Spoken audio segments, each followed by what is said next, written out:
Sorry, I already recorded this once, so I've cried a little bit already. But hi, I'm Axel. If you haven't seen me before or watched me before, I'm trans, and this is a channel where I just talk about my emotions and my feelings and things that I'm thinking about. So, recently I've been feeling a lot of dysphoria, and obviously it's not for the reason you'd think. I'm a very feminine presenting person. I I'm a very like I know pink is not inherently a girl color, but obviously there's a lot of people that are like pink is for girls. I really like the color pink. I love my dresses. I love my frills. I don't wear dresses often though, but I do think that they're really nice, and I like the designs that they're made in and the patterns. Um, I really like presenting femininely.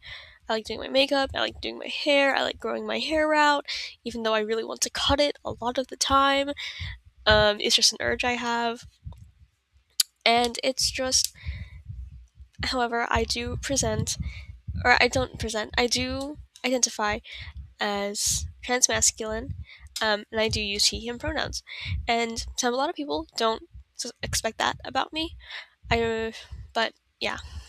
And obviously, that's not where the source of my dysphoria recently, but a lot of it has been talking with my parents, and I love my parents. I love them a lot.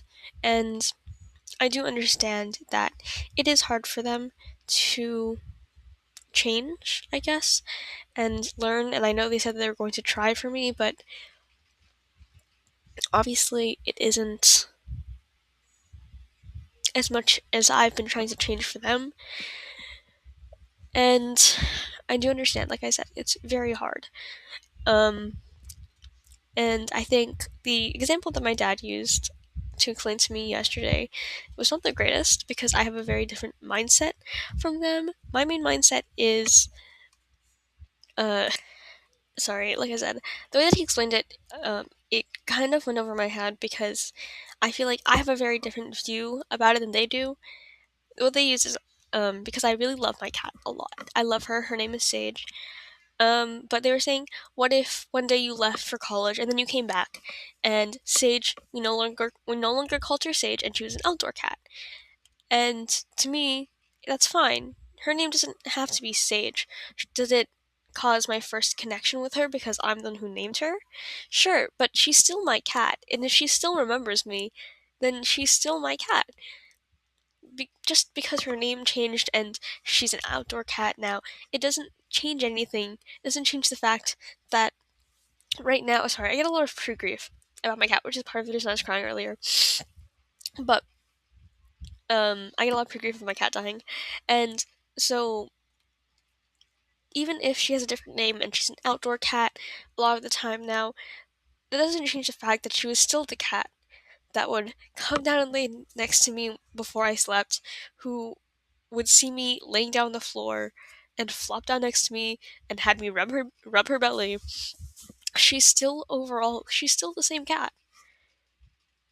And I think that's something that they don't get because maybe it's because they raised me for longer, or I don't know.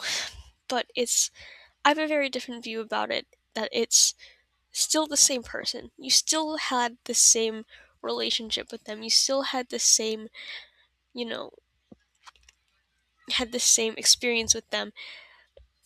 It doesn't changing their name or changing how they look doesn't change the person that they were to you and the person that they are to you. And I think if it does, then I think this goes for anyone, not just familial, but if they view you more about how you present yourself or how you identify as, then they love the idea of you. They don't love you. And I don't want to think that my parents are like that.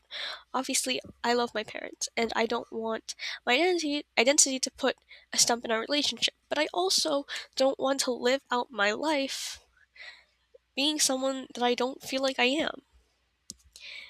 And it's hard when two things can be true at once.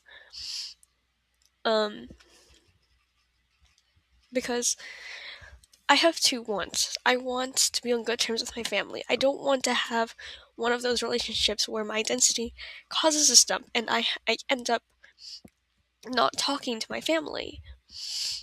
And on the other hand, I don't, I feel pressured and I feel like someone I'm not when I'm being forced to act or, I guess, play as someone that I don't feel like I am. And I get that they've themselves have never had that experience, and so therefore it's harder for them to understand that, even if they were to put in the work to do research, um, like they said they would. And that's fine. I get that. I just don't think, just like the cat situation, I don't think if I were to change how I look, that it would change much of our relationship. I don't think it should, because I've been changing how I look. From the start, I've always changed my style and my hair and my right and all of these superficial things. And I'm not sure if superficial is the right word, so sorry. But that also extends to me wanting to get top surgery. If it was just a reduction without the label that top surgery has of obviously trans, then I don't think it would have been a problem. If I got my name changed to something more feminine and something that isn't related to me and the label of being trans, I think they would be fine with it. But I think it's because it's connected to that label, which has such a negative stigma around it. That is why, you know, they're acting the way that they are. But I just wish that if they can support me in everything else, if they are willing to support me in everything else, I just wish that they would support me in this one thing, which I really need supported. And I really wish, it's times like this where I really wish I did have a therapist, because I was supposed to get one, partially to talk about some issues I was having back then, but also because I wanted to work forward to getting, the clearance so I could have top surgery, or if I wanted to, I could have the ability to take T, or, all of these things, for my gender affirming care. And it's times like these where I'm having these situations that I really wish we got that therapist. But it's just so much time and so much effort, and I have other things I want to do in life, and yeah. Um, and it's just been hard because I really want them to accept me and I want them to understand who what I identify as doesn't change me as a person. I'm still the same person. I'm still their kid. And that doesn't change anything, right? It's like with my cat thing again. Her having a different name, her being any different, doesn't change the fact that she's my cat. It doesn't change the fact that I love her.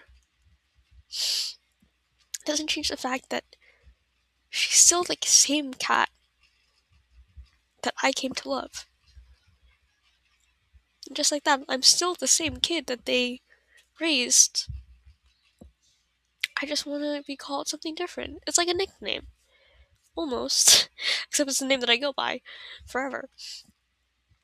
Or it's like I just look different. But other than that, nothing else changes. Nothing else that affects them changes. Might they not have kids for me? Yeah, but that was going to happen regardless if I got surgery for anything or not. That was already going to happen way before that, and I've been telling them this. But they're the type of parents to be like, well, we don't wait until you're older, you might change your mind. I don't think I'm going to change my mind. It's been set in my mind that I kind of want to be the one that's a cool uncle that doesn't have kids. Unless my significant other wants kids, then that is something that I will talk about with them when the time comes. But it's not something you should be pushing on me right now as a kid. Thanks. Um, well, I guess I'm almost not a kid anymore, but that's besides the point. I just, like I said, I wish I had more support in this. It's something that I feel like I really need support in, and it's something where it's like you need a lot of support in to be able to do this. And at this point in time, I want to tell my parents everything that I plan to do just so they're not surprised, obviously, but I don't want to be asking them to help me with anything about it. Of course, I don't plan to ask them for help in it financially because that is my issue. That is my thing to deal with. But I just really, really, really wanted to, you know, have someone that I felt like I could rely on in my family. Like, obviously, there's my sister, but there, she will be connected to my parents long after I am. And I guess the support that I get from now on um, is just going to be probably from my friends, which I don't mind. But I guess I just wish that my parents were more supportive and that I feel like I could trust them more with certain things because I thought I could trust them until I realized that I can't. So, obviously, that's a little bit hard. But yeah, that's about it. I just wish they could support me in the way that I need to be supported, in the parts of my life that I really, really, really, really, really, really need the most emotional support at the very least. But I do appreciate them, don't get me wrong. Um, I don't think I'd ever put them in a care home. I don't think. I mean, I've obviously thought about it, but it's, yeah. But anyways, thanks for listening. I don't know, one-sided conversation or something about how my parents, I just wish, I don't know. Okay, bye.